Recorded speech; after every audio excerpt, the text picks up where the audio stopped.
বন্ধুরা আজকে নতুন আর একটা খাবার ভিডিও নিয়ে চলে আসলাম। দেখো আজকে এই ভিডিওটা হলো জন্মদিনের ভিডিও।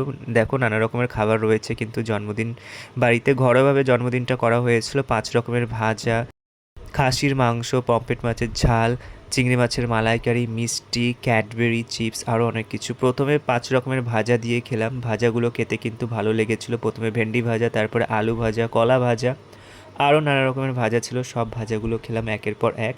খেতে খুবই ভালো লেগেছিল। তারপরে খেলাম বেগুন ভাজা। বেগুন ভাজাটা খেতে খুবই ভালো লাগে আমার। বেগুন ভাজাটা খাওয়ার পর দেখো আর চিংড়ি মাছের মালাইকারি দিয়ে খেলাম। প্রথমে চিংড়ি মাছের মালাইকারিটা খেতে খুবই ভালো লেগেছিল। তারপরে খেলাম পমফ্রেট মাছের ঝাল। পমফ্রেট মাছ দিয়েছিল, পমফ্রেট মাছটা খেতে খুব ভালো লেগেছিল। তারপরে চলে আসলো খাসির মাংস। খাসির মাংস আমার খেতে ভালো লাগে, কিন্তু অতটাও ভালো লাগে না। খাসির মাংস খেলাম, খাসির মাংসটা খুবই ভালো লেগেছিল। দাদা রান্না করেছিল খাসির মাংসটা। দাদা খুব সুন্দর খাসির মাংস রান্না করে। খেয়ে কিন্তু খুবই ভালো লেগেছিল, খুব আনন্দও করেছিলাম জন্মদিন বাড়িতে। দেখা হচ্ছে পরে আর একটা খাবার ভিডিওতে।